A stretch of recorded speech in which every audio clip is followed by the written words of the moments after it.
আপনারাও আমাকে দেখতে পাচ্ছেন এই গুনাহগারকে।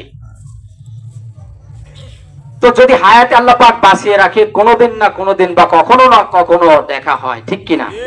কিন্তু এই মুখটা যদি মাটি পড়ে যেত, আমার আপনাদের যদি মাটি পড়ে যেত, তাহলে কি আর দেখা হতো? দেখা হতো না। এই জন্য আমি আপনাদেরকে অত্যন্ত মহব্বত করি এবং আপনাদের কথা কখনো আমার হৃদয় থেকে আমি মুছতে পারবো না। আল্লাহ পাক আমাদের সকলকে যেন কবুল আর মঞ্জুর করবেন, আমিন। সংগ্রামী বন্ধুগণ, এবার আমরা আলোচনায় যাই যে মহান রব্বুল ইজ্জাত ওয়াল জালাল আমাদেরকে একটি দিনে পরিবেশে, একটি সুন্দর পরিবেশে রাতের প্রথম ভাগে কোরআনের জন্য কবুল করেছেন। আমরা খুশি না বেজার? একটু প্রাণ খুলে বলেন, খুশি না বেজার? যে মরিব আমাদেরকে দিনের শুরু শেষ করে রাতের শুরুতে একটি দিনে মজলিসে আল্লাহ পাকের কোরআনুল কারীম শোনা, বোঝা, বাস্তব জীবনে আমল করার নিয়ত আল্লাহ পাক যেখানে আমাদেরকে এসে বসার তৌফিক দান করেছেন, ওই মহান ইজ্জাত ওয়াল জালালের দরবারে লাখো কোটি শুকর আমরা আদায় করছি। প্রাণ খুলে এক বাক্যে বলছি আলহামদুলিল্লাহ। লাখো কোটি দরুদ আর সালাম বর্ষিত হোক বিশ্ব মানবতার মুক্তির দিশারি সাইয়্যিদুল মুরসালিন রাহমাতাল লিল আলামিন, নবীকুলের শিরোমণি বিশ্ব নবী আল্লাহ রাব্বুল আলামিন যাকে ওয়াল পৃথিবীর জন্য রহমত করে পাঠিয়েছেন। বলেন সুবহানাল্লাহ, ঠিক কিনা? যে নবীর মর্যাদা আমরা কখনো আলোচনা করে শেষ করতে পারবো না, ঠিক কিনা? আমার প্রিয় বন্ধুগণ, আমার আপনার নবী বিশ্ব নবী জনাবে মুহাম্মদুর রাসূলুল্লাহ, সকলে বলেন সাল্লাল্লাহু আলাইহি ওয়াসাল্লাম, যে নবীকে আল্লাহ রাব্বুল আলামিন সবার আগে নবী বলে রূহের জগতে ঘোষণা দিয়েছেন। যে নবীকে আল্লাহ রাব্বুল আলামিন সৃষ্টি না করলে এই পৃথিবীতে আল্লাহ পাক কোনো কিছু সৃষ্টি করতেন না। যে নবী আমার, প্রত্যেকটি নবী কিয়ামতের দিন হাসরের ময়দানে প্রত্যেকটি নবী তার নিজের চিন্তায় বিকার হয়ে যাবে, অস্থির হয়ে যাবে। প্রত্যেকটি নবী হাসরের দিনে কিয়ামতের ময়দানে আল্লাহ পাকের জাহান্নামের ক্রোধ দেখে সাধারণ মানুষরা পর্যন্ত দূরের কথা, নবীরা পর্যন্ত সেদিন বলবে ইয়া নফসি ইয়া নফসি ইয়া নফসি, ঠিক কিনা? প্রিয় বন্ধুগণ, প্রত্যেকটি নবী যখন বলবে ইয়া নফসি ইয়া নফসি, না জানি আজ আমার কি অবস্থা হয়, আল্লাহ পাক আমার সাথে কোন আচরণ করে আমি জানি না। ইয়া নফসি, প্রত্যেকটি নবী যখন এই কথা বলতে থাকবেন, সেদিন আমার আপনার নবী প্রত্যেকটি নবীর মতো নিজের কথা বলবে না। আমার আপনার নবী সেদিন বলবে ইয়া উম্মতি ইয়া উম্মতি। আর একটু জোরে বলেন মারহাবা। আমার প্রিয় ভাইরা, যে নবী আমার হাসরের দিনেও উম্মতের কথা বলবে না, যে নবী আমার দুনিয়াতেও উম্মতের কথা বলে নাই, হাসরেও বলবে না, জান্নাতে না যাওয়া পর্যন্ত নবী আমার কখনো উম্মতের জন্য ঠিক থাকতে পারবে না। জোরে বলেন গলা ঠিক কিনা? আল্লাহ রাব্বুল আলামিন তাই তো বলেন নবীকে, ওয়ামান আরসালনাকা ইল্লা রাহমাতাল লিল আলামিন। প্রিয় ভাইরা, এই ছোট্ট একটি আয়াতে কালিমার আমি কিছু অংশ তেলাওয়াত করেছি, এখান থেকে কিছু আলোচনা করব। এক একটা ফুলের এক একটা গ্রাম। জোরে বলেন কথা ঠিক কিনা? আমার ছেলে আপনাদের সামনে কিছু আলোচনা করেছে একটা সপ্তাহে। আপনাদের মসজিদে খতিব এবং ইমাম এবং খতিব ভাইজান একটা সপ্তাহে আলোচনা করেছে, কথা বলেন ঠিক কিনা? আমি আর একটা সপ্তাহে আলোচনা করব। আমার পরের বক্তা আশা করি উনি আর একটা দিক থেকে আলোচনা করবে। এটাই হচ্ছে বক্তাদের একটা রুটিন। যারা বক্তা যখন আলোচনা করে, একজন বক্তা যখন শুনতে থাকে, উনির মোড়টা তখন ঘুরিয়ে দেয় যে এই ভাই যেহেতু এই বিষয়ে আলোচনা করছে, আমি সেটা ঘুরিয়ে অন্য একটা সপ্তাহ আলোচনা করব। এটা যারা কথা বলে মঞ্চে, তারা ঠিকই বুঝতে পারে এবং তারা সেইভাবে কথা বলে। তো বলতেছিলাম কেমন নবী আল্লাহ পাক আমাকে আপনাকে দান করেছিলেন, সে নবীর মর্যাদা সম্পর্কে আজ আমরা কিছু আলোচনা করব। আল্লাহ পাক বক্তা এবং শ্রোতা উভয়কে জেনে বুঝে বাস্তব জীবনে আমল করার তৌফিক সকলকে দান করেন। সকল বলেন আমিন। প্রিয় ভাইরা, প্রত্যেকটি নবী আল্লাহ রাব্বুল আলামিন এই পৃথিবীতে যত নবী এবং রাসূল পাঠিয়েছেন, প্রত্যেকটি নবী এবং রাসূল একটা দেশের জন্য, একটা এলাকার জন্য, একটা কওমের জন্য নির্ধারিত ছিল এবং তার দাওয়াতি কাজ ছিল সেই একটা দেশের জন্যই। বলেন সুবহানাল্লাহ। অর্থাৎ এই বাংলাদেশের জন্য একজন নবী সিলেক্ট করেছেন, উনির কাজ ছিল, ওই নবীর দাওয়াতি মিশন ছিল শুধু বাংলাদেশে। ভারতে তার কোনো দায় দায়িত্ব ছিল না, সে ভারতের মানুষদেরকে হেদায়েতের জন্য দাওয়াতি কাজ করে নাই। আবার ভারতে যদি কোনো নবী পাঠাতেন তাহলে পাকিস্তানের জন্য আল্লাহ রাব্বুল আলামিন ওই নবীকে বলে নাই যে তোমার দাওয়াতি মিশন পাকিস্তানও করতে হবে, এরকম করে নবী পাঠান নাই।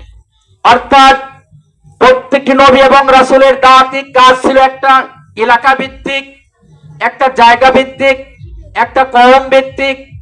এই জন্য 1450 বছর পূর্বে আল্লাহ রাব্বুল আলামিন যে কোরআনুল কারীম আমাদেরকে দান করেছে, এই কোরআনের মধ্যে নবীদের প্রত্যেকটি নবী এবং রাসূলের দাওয়াতের কথা আল্লাহ পাক এই কোরআনে তুলে দিয়েছে। বলেন সুবহানাল্লাহ।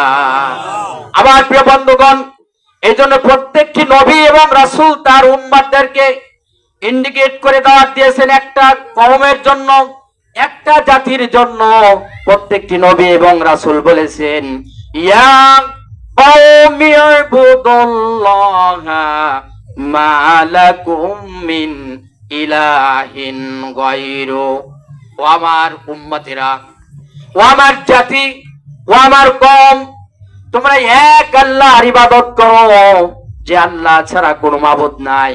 মূর্তি পূজা করো না, তোমরা তাগুতের অনুসারী হয়ো না। যে আল্লাহ পাক আসমান এবং জমিন তথা পৃথিবীর মধ্যে যা কিছু সৃষ্টি করেছেন, যে রব, যে মনিব, এসো আমরা সকলে সেই আল্লাহর ইবাদত করি আর তাগুতকে বর্জন করি। বলেন মারহাবা। আমার প্রিয় ভাইরা, প্রত্যেকটি নবী ডাক দিয়েছেন একটা এলাকার মানুষকে, কিন্তু আবার আপনার নবী, বিশ্ব নবী জনাবে মুহাম্মদুর রাসূলুল্লাহ, সকলে বলুন সাল্লাল্লাহু আলাইহি ওয়াসাল্লাম। প্রিয় ভাইরা, আমার আপনি নবী যেদিন পৃথিবীতে আসলেন, আল্লাহ পাক যখন তাকে নবুয়ত দান করলেন, করার পরে আমার আপনার নবী চলে গেলেন সাফা পাহাড়ের পদদেশে। কোথায় গেলেন? সাফা পাহাড়ে চলে গেলেন। সাফা পাহাড়ের চূড়ায় দাঁড়িয়ে আমার আপনার নবী তার কওমের মানুষদেরকে, তার জাতির মানুষদেরকে, তার গোষ্ঠীর মানুষদেরকে ইন্ডিকেট করে ডাক দিলেন। আবু জেহেল, আবুল হাব, উতবা, সাইবা সহ তদানীন্তন সময়কার যারা মাতব্বার ছিল, তার কওমের যারা মানুষ ছিল, নেতা ছিল, লিডার ছিল, এই মানুষদেরকে ডাক দিলেন নবীজি পাহাড়ের চূড়ায় দাঁড়িয়ে। বিশ্ব নবীর ডাক শোনার সাথে সাথে এক এক করে তার কওমের মানুষেরা, গোষ্ঠীর মানুষেরা চলে আসলো। আসার পরে বলল, ইয়া মুহাম্মদ, তোমার কি হয়েছে, তুমি আমাদেরকে বলো। যখন শুনেছে আল আমিন as-সাদিক আমাদেরকে ডেকেছে, তখন তারা আর কেউ ঘরে বসে থাকতে পারে নাই। সুবহানাল্লাহ বলেন। কেমন নবী ছিলেন, কেমন ছিলেন আমার আপনার রাসূল। আমার প্রিয় ভাইয়েরা, ছোট্টবেলায় যখন সমাজে চলাফেরা করতেন, বড়দের সাথে যখন কথা বলতেন, মুরব্বীদের সাথে যখন কথা বলতেন, তার আচার ব্যবহার দেখে প্রত্যেকটি সমাজের মানুষ এই কথা বলতে বাধ্য হয়েছে, জন্মলগ্ন থেকে আজ পর্যন্ত এই শশীর মতো এত সুন্দর চরিত্রের মানুষ আমরা দেখতে পাই না। আমার প্রিয় ভাইরা, এই জন্য সবাই তাকে ভালোবাসতো ছোট্টবেলায়। এই জন্য কাফেররা তাকে নাম দিয়েছিল আল আমিন তথা আস-সাদিক, সবচাইতে বিশ্বাসী। এই আল আমিন আস-সাদিক বিশ্ব নবী যখন তাদেরকে ডাক দিলেন, ডাক দেওয়ার সাথে সাথে সবাই পাহাড়ের চতুর্দিকে গিয়ে জড়ো হয়ে গেলেন। বলেন সুবহানাল্লাহ। সবাই বলল, ইয়া মুহাম্মদ, কি হয়েছে তোমার, কি তোমার অসুবিধা, কেন আমাদেরকে ডেকেছো, তুমি বলো। বিশ্বনবী আমার তখন বললেন, ও আমার কওমের মানুষেরা, ও আমার গোষ্ঠীর মানুষেরা, তোমরা শুনে রাখো, আমি যদি এখন তোমাদেরকে বলি, এই যে পাহাড়টা দেখতে পাচ্ছ, এই পাহাড়ের পিছনের দিক থেকে কিছু সৈন্য এসে তোমাদের উপরে আক্রমণ করবে, তোমরা কি কথা বিশ্বাস করবে নাকি? প্রিয় বন্ধুগণ, নবীজির এই কথা শোনার সাথে সাথে কওমের মানুষগুলো তখন বলল, ইয়া মুহাম্মদ, আমরা 100% তোমার কথা বিশ্বাস করব, তার কারণ আমরা জানি আজ পর্যন্ত তোমার মুখ দিয়ে কোনো মিথ্যা কথা আমরা বলতে শুনি নাই। আর একটু জোরে বলেন সুবহানাল্লাহ। আমার প্রিয় ভাইরা, তখন নবী বললেন, তাহলে তোমরা যদি এটা বিশ্বাস করো যে পিছন থেকে তোমাদেরকে শত্রু বাহিনী এসে আঘাত করবে, আমার কথায় যদি তোমরা বিশ্বাস করো, ও আমার জাতি, ও আমার কওম, এর চেয়ে একটা তোমাদেরকে সত্য মেসেজ আমি দিচ্ছি, সেটা হচ্ছে কি, তোমরা কি জানো আমি তোমাদেরকে কি বলতে চাই? অর্থাৎ এই তামাম সৃষ্টিকুলের জন্য, তামাম পৃথিবীর জন্য, তামাম মাখলুকাতের জন্য আল্লাহ রাব্বুল আলামিন আমাকে তোমাদের জন্য নবী এবং রাসূল করে পাঠিয়েছেন। বলেন সুবহানাল্লাহ। আমার প্রিয় ভাইরা, নবীজি আমার বললেন, ইয়া আইয়ুহান নাস কুলু লা ইলাহা ইল্লাল্লাহ, হে মানব সকল, তোমরা শুনে রাখো, আমি আল্লাহ রাব্বুল আলামিনের পক্ষ থেকে তোমাদের জন্য নবী এবং রাসূল হয়ে এসেছি, সুতরাং তোমরা পড়ে নাও লা ইলাহা ইল্লাল্লাহ। যদি এটা তোমরা পড়ে নাও তাহলে তুফলিহুন, নাজাত পেয়ে যাবে, পরকালে তোমরা শান্তি পাবে। বলেন সুবহানাল্লাহ। প্রিয় ভাইরা, প্রত্যেকটি নবী বললেন ইয়া কওম, ইয়া জাতি, আর আমার আপনার নবী বললেন ইয়া আইয়ুহান নাস। সুবহানাল্লাহ বলবেন না? নাস মানে হচ্ছে মানুষ। ইয়া আইয়ুহান নাস, তিনি বললেন না বনবাড়িয়ার মানুষ, তিনি বললেন না বেতকান্দির মানুষ, তিনি বললেন না বাংলাদেশের মানুষ, তিনি বললেন না পাকিস্তানের মানুষ, তিনি বললেন না ভারতের মানুষ, তিনি বললেন না অস্ট্রেলিয়ার মানুষ, তিনি বললেন ইয়া আইয়ুহান নাস, পৃথিবীতে যে ব্যক্তি মানুষ হয়ে জন্ম নিয়েছে, আমি সবার জন্য নবী এবং রাসূল হয়ে এসেছি। বলেন সুবহানাল্লাহ। ওয়া মা আরসালনাকা ইল্লা রাহমাতাল লিল আলামিন, লা ইলাহা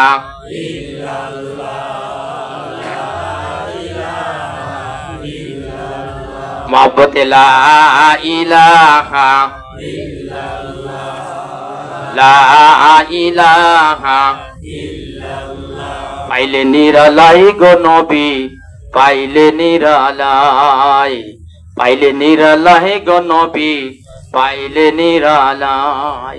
দুই কদমে চুমা খাবো, দুই কদমে চুমা খাবো, চরণ ধুলি মাখবো গায়, পাইলে নিরালাই গো নবী, সবাই বলেন পাইলে নিরালাই গো নবী, পাইলে নিরালাই। দুই কদমে চুমা খাবো, দুই কদমে চুমা খাবো, চরণ ধুলি মাখবো গায়, পাইলে নিরালাই গো নবী, পাইলে নিরালাই গো নবী, পাইলে নিরালাই। দয়ার নবী কত দূরে, লোকিত সাগরের তীরে, জোরে বলেন মারহাবা, আর একটু জোরে বলেন মারহাবা। দয়ার নবী কত দূরে, লোকিত সাগরের তীরে, মদিনার ওই সোনার ঘরে, মদিনার ওই সোনার ঘরে আছেন তিনি সর্বদাই, পাইলে নিরালাই গো নবী, পাইলে নিরালাই গো নবী, পাইলে নিরালাই। দুই কদমে চুমা খাবো, দুই কদমে চুমা খাবো, চরণ ধুলি মাখবো গায়, পাইলে নিরালাই গো নবী, পাইলে নিরালাই। লা ইলাহা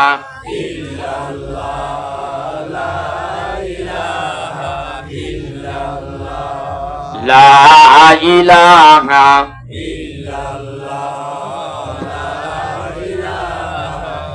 লা ইলাহা ইল্লাল্লাহু মুহাম্মাদুর রাসূলুল্লাহ সাল্লাল্লাহু আলাইহি ওয়াসাল্লাম। প্রিয় সংগ্রামী বন্ধুগণ, বলতেছিলাম রাসূলের মর্যাদার কথা। প্রিয় ভাইরা, সাহাবায়ে কিরাম রাদিয়াল্লাহু তাআলা আনহু কোন এক সময় রাসূলকে প্রশ্ন করলেন, ইয়া রাসূলুল্লাহ, আমরা আছি দুনিয়ার সবার পিছনে, আর আমাদের হায়াতটা হচ্ছে সবচাইতে কম। আমাদের হায়াত 60 থেকে 70 বছর বা 80 বছর, 100 বছর এরকম আমরা পৃথিবীতে বেঁচে থাকি। আর হযরত আদম আলাইহিস সালাতু ওয়াস সালামের সন্তানটা বেঁচেছে 1000 বছর। নূহ আলাইহিস সালাতু ওয়াস সালাম এবং তার অনুসারীরা বেঁচেছেন 900 বছর, 700 বছর, 500 বছর, এরকম করে আগেকার মানুষগুলো বেঁচেছে। জোরে বলেন কথা ঠিক কিনা? আমার প্রিয় ভাইরা, নবীজিকে বললেন, ইয়া রাসূলুল্লাহ, আমাদের হায়াত 60, 70, 80 বছর মাত্র বয়স, অথচ আগেকার মানুষগুলো শত শত বছর বেঁচেছে এবং তারা নেক আমল করেছে। ইয়া রাসূলুল্লাহ, ইয়া হাবিবাল্লাহ, আমরা আপনার কাছে বলতে চাই, তাহলে তারা তো জান্নাতে আমাদের আগে যাবে, আর আমরা তো অল্প আমল করেছি, আমরা তো কখনো তাদের সাথে জান্নাতে যেতে পারবো না। প্রিয় বন্ধুগণ, নবীকে যখন এই প্রশ্ন করা হলো, আমার আপনার নবী সাহাবীদেরকে জবাব দিলেন, ও আমার সাহাবায়ে কেরাম, যে প্রশ্ন তোমরা আমাকে করেছো, অর্থাৎ আমরা পৃথিবীতে পরে এসেছি এবং আমাদের হায়াত খুবই অল্প। আমাদের বাংলাদেশের বর্তমান গড় আয়ু 53 বছর। জোরে বলুন কত বছর? 53 বছর আমাদের বাংলাদেশের গড় আয়ু। আমার প্রিয় ভাইরা, এই ছোট্ট জীবনে আমরা কি নেক আমল করব, আর এটা দিয়ে কি কখনো আগের নবী এবং উম্মতের সাথে জান্নাতে যাওয়া যাবে? প্রিয় বন্ধুগণ, নবীকে যখন এই প্রশ্ন করা হলো, নবী আবার বললেন, ও আমার সাহাবায়ে কেরাম, শুনে রাখো, আল্লাহ রাব্বুল আলামিন এই বিশ্বের মধ্যে আমাকে সর্বশ্রেষ্ঠ এবং নবী রাসূল করে পাঠিয়েছেন। সুতরাং আমার যারা তোমরা উম্মত আছো, আমি নবী যেমন সৃষ্টিকুলের জন্য সবার জন্য মর্যাদা সম্পন্ন, আমার উম্মতেরাও তেমনি তামাম নবী এবং রাসূলের চেয়ে আমার উম্মতের মর্যাদা আল্লাহর কাছে বেশি। বলেন সুবহানাল্লাহ। সুতরাং তোমরা টেনশন করো না, তোমরা পেরেশান হয় না। আল্লাহ রাব্বুল আলামিন আমাকে এমন মর্যাদা দিয়েছেন, আমি এবং আমার উম্মত যতক্ষণ পর্যন্ত জান্নাতের মধ্যে পা না রাখবো, ততক্ষণ পর্যন্ত আদম থেকে নিয়ে ঈসা আলাইহিস সালাতু ওয়াস সালাম পর্যন্ত যত নবী এবং রাসূল এই পৃথিবীতে আসছিলেন এবং তার উম্মতেরা, আমি এবং আমার উম্মত জান্নাতে না যাওয়া পর্যন্ত তারা কখনো জান্নাতে পা রাখতে পারবে না। আরেকটু জোরে বলেন সুবহানাল্লাহ। আমার প্রিয় ভাইরা, সেই নবীর উম্মত আমরা। জোরে বলেন কথা ঠিক কিনা? সেই নবীকে আমরা চিনলাম না, সেই নবীকে আমার দেশ থেকে গালি দেওয়া হয়, ঠিক কিনা? 56,000 বর্গ মাইলের বাংলাদেশ থেকে আমার নবীকে নারী নবী বলে গালি দেওয়া হয়েছে, ঠিক কিনা? আমার নবীকে জাদুকর বলা হয়, আমার নবীকে চরিত্রহীন বলা হয়, অথচ আমরা বলে থাকি যে পৃথিবীর মধ্যে আমরা হচ্ছে দ্বিতীয় মুসলিম, প্রথম মুসলিম বাংলাদেশ। জোরে বলেন কথা ঠিক কিনা? আমার প্রিয় ভাইরা, অথচ এই নবীর জন্য আমার আপনার মন কাঁদে না। এই নবীর উপরে এত গালিগালাজ করা হয়, তার উপরে এত রকমের কটাক্ষ করা হয়, তবু আমরা নবীর উম্মত হয়ে নবীর উপরে, নবীর পক্ষ থেকে আমরা প্রতিবাদ করতে পারি না। জোরে বলেন কথা ঠিক কিনা? আমার প্রিয় ভাইরা, এরকম যদি আমাদের অবস্থা হয়, কিয়ামতের দিন আদালতে আখিরাতে আমি আপনি যেমন আল্লাহর জান্নাতে যাওয়ার জন্য যখন নবীদের কাছে চলে যাব, নবী আমার সেদিন বলবে, উম্মতেরে, আমাকে গালি দেওয়া হয়েছে, আমাকে নারী নবী বলা হয়েছে, আমার উপরে অনেক রকমের মন্তব্য করা হয়েছে, কিন্তু তুমি আমার উম্মত, বেঁচে থাকতে তোমরা কখনো আমার পক্ষের থেকে বাতিলের সামনে কখনো তোমরা রুখে দাঁড়াও, জোরবান করে ঠিক কিনা? সুতরাং আজ তোমরা আমার কাছে এসে বলছো ইয়া রাসূলুল্লাহ আমাকে সাথে নিয়ে জান্নাতে যান। নবী আমার সেদিন বলবে সোগান সোগান, দূর হয়ে যাও, তোমার মতো উম্মতের আমার কোনো প্রয়োজন নাই, ঠিক কিনা? এই জন্য সেই নবীর সত্যিকারের আশেক আমাকে আপনাকে হতে হবে। নবীর আশেক শুধু জিকির দিয়ে, তাসবিহ দিয়ে, তাহলিল দিয়ে আর মিসাক করে আর শুধু পাগড়ি বেঁধে যদি মনে করি নবীর আশেক, এই নবীর আশেক কখনো প্রকৃতে আশেক হওয়া যাবে না, ঠিক কিনা? যেখানেই সত্য সেখানে আমাকে আপনাকে দাঁড়াতে হবে, ঠিক কিনা? বাতিলের সাথে সবসময়ের জন্য সংগ্রাম করতে হবে। বিশ্ব নবী যেমন উহুদে দাঁত ভেঙেছিলেন, বিশ্ব নবী যেমন 3.5 বছর 3টা বছর পর্যন্ত সেভাবে আবু তালিবে নির্যাতন নিপীড়ন হয়েছেন ইসলামের জন্য, আমার আপনার জন্য, জোরে বলুন কথা ঠিক কিনা? সেই নবীর উম্মত যে নবীর শরীরের উপরে মশা এবং মাছি পর্যন্ত পড়া হারাম ছিল। আরে আমার ভাইরা, আমি একটা কথা মাঝে মাঝে বলে থাকি, কথায় কথা আসে মাখনে আসে কি, ঠিক কিনা? কথার পৃষ্ঠে কথা চলে আসছে যে নবী আমার যার শরীরের উপরে মশা এবং মাছি পড়া পর্যন্ত হারাম, আমার আপনার শরীরে কিন্তু মশা লাগে কিনা, মাছি পড়ে, দুর্গন্ধ হয়, তারপরে পরিষ্কার করতে হয়, নোংরা হয়ে যায় শরীর, ঠিক কিনা? আমার প্রিয় ভাইরা, আমার আপনার নবী, বিশ্ব নবী জনাবে মুহাম্মদুর রাসূলুল্লাহ, বিশ্ব নবীর শরীরের গাম পর্যন্ত পাক এবং পবিত্র ছিল। নবীর গায়ের উপরে মশা এবং মাছি পড়ে নাই, আল্লাহ পাক হারাম করে দিয়েছিলেন। শুধু তাই নয়, সাহাবায়ে কিরাম বলেন নবী যখন আমার দূর থেকে হেঁটে আসতেন, আমার প্রিয় ভাইরা, বিশ্ব নবী যখন কখনো রাস্তা বেয়ে হেঁটে আসতেন, বিশ্ব নবী যখন ঘেমে যেতেন, কপাল দিয়ে যখন ঘামগুলো বের হতো, হাত দিয়ে যখন ঘামগুলো বের হতো, সাহাবায়ে কিরাম বলেন আমরা দূর থেকে দেখতাম সেই ঘামগুলো মুক্তার দানার মতো চিকচিক করে উঠতো, বলেন সুবহানাল্লাহ। সাহাবায়ে কিরাম বলেন সেই ঘামগুলো আমরা বোতলের মধ্যে ভরে রাখতাম এবং ঈদের দিনে বিভিন্ন রকমের ভালো ভালো অনুষ্ঠানের দিনে আমরা বিশ্ব নবীর ঘামগুলোকে আতর বলে আমরা শরীরে নাকে বুকে মেখে রাখতাম। সাহাবায়ে কিরাম বলেন আজ পর্যন্ত বিশ্ব নবীর যে ঘামের যে মেডিসিনের যে সুগন্ধ ছিল, ঘ্রাণ ছিল, আজ পর্যন্ত এরকম মেশ আম্বের সৃষ্টি হয় না, বিশ্ব নবীর ঘামের সাথে তুলনা করা যায়। আরেকটু জোরে বলেন সুবহানাল্লাহ। আমার প্রিয় ভাইরা, সেই নবীর কাছে যখন আমি আপনি বেইলম হয়ে আমল না করে সত্যের পথে না থেকে যখন বিশ্ব নবীর সাথী এবং সঙ্গী হতে যাব, বিশ্ব নবী সেদিন আমাকে আপনাকে দূর দূর করে তাড়িয়ে দিবে। তার কারণ দুনিয়া থেকে তোমরা ইসলামের পক্ষে, রাসূলের পক্ষে কথা বলো নাই, জোরে বলেন কথা ঠিক কিনা? এই জন্য আমার প্রিয় ভাইরা, সর্ব আলোতে যেন আমাকে আপনাকে আল্লাহ রাব্বুল আলামিন সত্যের সৈনিক হিসেবে, বিশ্ব নবীর প্রকৃত আশেক হিসেবে বেঁচে থাকার তৌফিক সকলকে দান করেন, সকলে বলেন আমিন। আমার প্রিয় ভাইরা, চলেন আলোচনা একটু সামনে বাড়াই। এই পৃথিবীতে আল্লাহ রাব্বুল আলামিন যত নবী এবং রাসূল পাঠিয়েছিলেন, প্রত্যেকটি নবী আমার আপনার রাসূলের যখন গুণগান গেয়েছে, তাওরাতে ছিল আমার আপনার নবীর কথা, জোরে বলেন সুবহানাল্লাহ। যত কিতাব পৃথিবীতে আল্লাহ পাক পাঠিয়েছেন, প্রত্যেকটি কিতাবে আমার আপনার রাসূলের গুণগান, তার মাধুর্য, তার সৌন্দর্য, তার চলাফেরা, তার চরিত্রের কথাগুলো আল্লাহ পাক প্রত্যেকটি নবীর কিতাবে উঠিয়ে দিয়েছিলেন।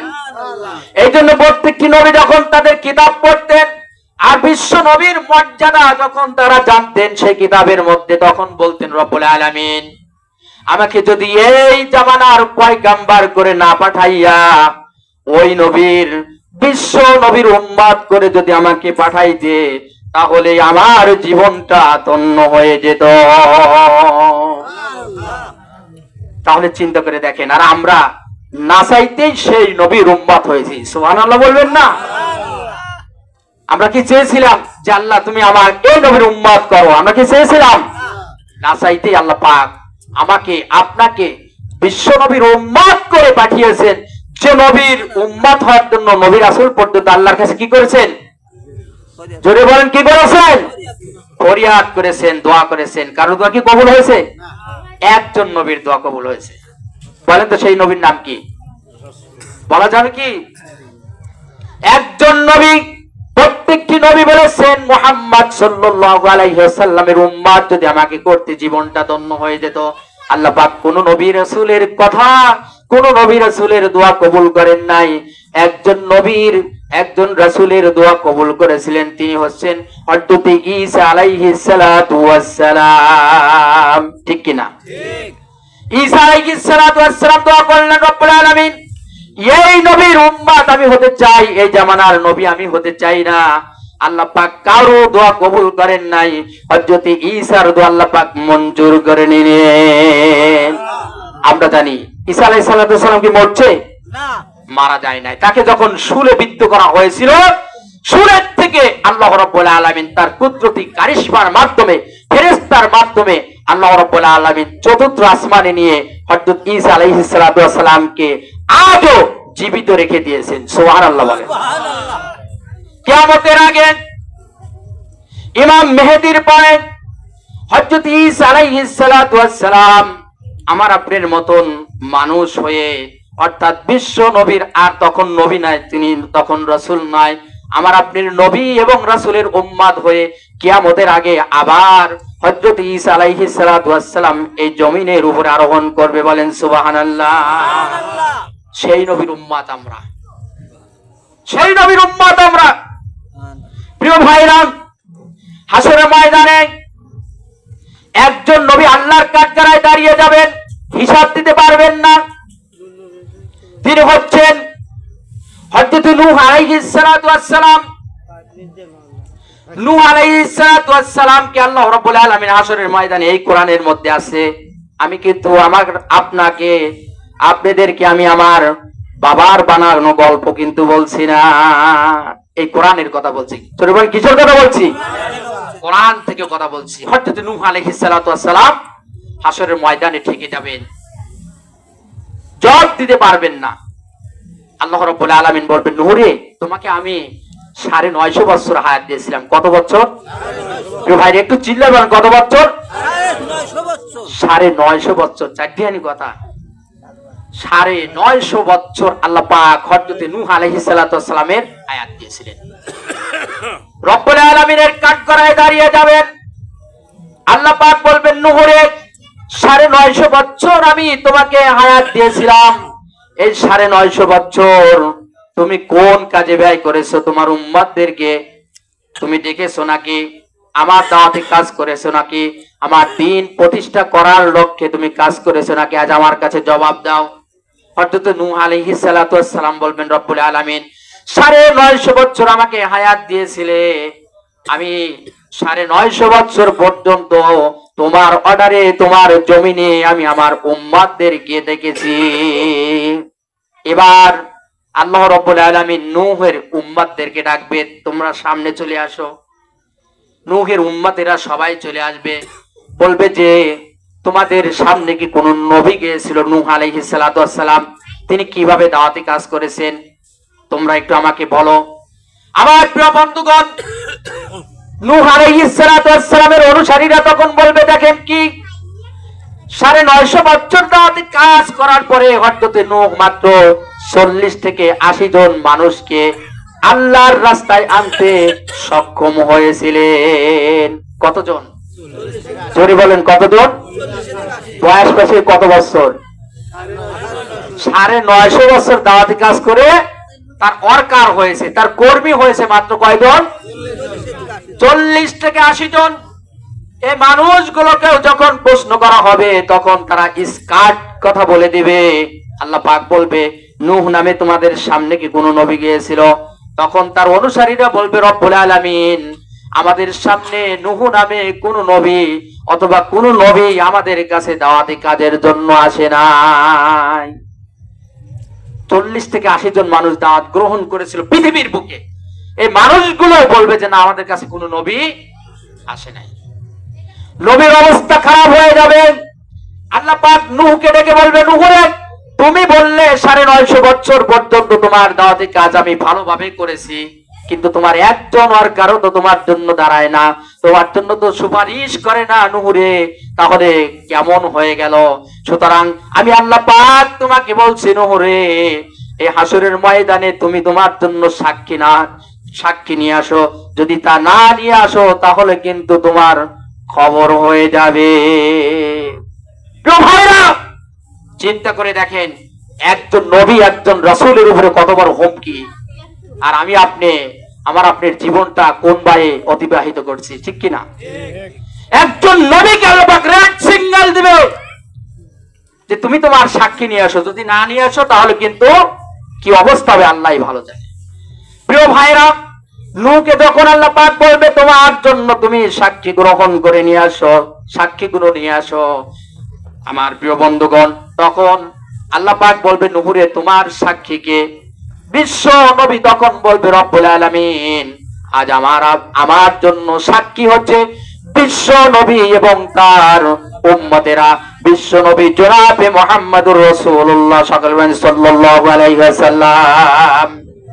আমার প্রিয় ভাইরা, নূহ আলাইহিস সালাতু ওয়াস সালাম তখন বলবেন, আমার জন্য আজকে সাক্ষী দেবে আখিরি জামানার পয়গম্বর এবং তার উম্মত বিশ্ব নবী জনাবে মুহাম্মদুর রাসূলুল্লাহ এবং তার উম্মতেরা আজ আমার জন্য সাক্ষী দিবে। বলেন মারহাবা, আরো জোরে বলেন মারহাবা। আমার প্রিয় ভাইরা, সেদিন আমার আপনার সাক্ষী, আমার আপনার রাসূলের সাক্ষী ছাড়া একজন নবী এবং রাসূল পর্যন্ত জান্নাতে যেতে পারবে না। জোরে বলেন কথা ঠিক কিনা? সেই নবীরকে আমরা আশা করতে চাই, সেই নবীর কাছে করতে চাই। প্রিয় ভাইরা, এই জন্য আমাকে আপনাকে সবসময়ের জন্য সেই নবীর যে রাস্তায় চলেছে, যে দাওয়াতি কাজ করেছে, দিন প্রতিষ্ঠা করার জন্য কাজ করেছে, আমাকেও আপনাকে সেভাবে কাজ করতে হবে। জলবায়ন কথা ঠিক কিনা? তাহলেই আমরা নাজাত পাওয়ার আশা করি। যদি তা না হয়, চিন্তা করে দেখেন, পয়গম্বররা সেদিন বলবে নাফসি নাফসি। আমার আপনার মতো সলিমদ্দি কলিমদ্দির কি অবস্থা হবে আল্লাহই ভালো জানে, ঠিক কিনা? এই জন্য সময় থাকতে, হায়াত থাকতে আসুন আমরা কাম টু ব্যাক, ফিরে আসি আল্লাহর রাস্তায়। কার রাস্তায়? আল্লাহর রাস্তায় ফিরে আসি, নেক আমল করি। প্রিয় বন্ধুগণ, আমার আপনার জীবনটা সংশোধন করে নেই। তার কারণ হচ্ছে, আমার আপনার ছোট্ট জীবনটা যদি আমি আপনি সংশোধন করতে পারি, বহুদিন তো আমি আপনার জীবনটা নষ্ট করে দিয়েছি, দেই নাই। আরে 20 বছর কোদ দিয়ে চলে গেছে, মানুষের অন্যায় করেছি, পাপাচার করেছি, গুনার কাজ করেছি, গীবত করেছি, শিকায়েত করেছি, আমার আপনার জীবনটা নষ্ট করে ফেলেছি। জোরে বলেন কথা ঠিক কিনা? এখনো যদি আমরা তওবা করি, এখনো যদি রাসূলের প্রকৃত আশিক যদি আমি হতে পারি, আপনি যদি হতে পারেন, তাহলে আল্লাহ রাব্বুল আলামিন আমাকে আপনাকে সার্টিফাই করেছে, বান্দারে তোমার কোনো টেনশন নাই, তোমার কোনো চিন্তা নাই। তার কারণ আমি তোমাকে বিশ্ব নবীর উম্মত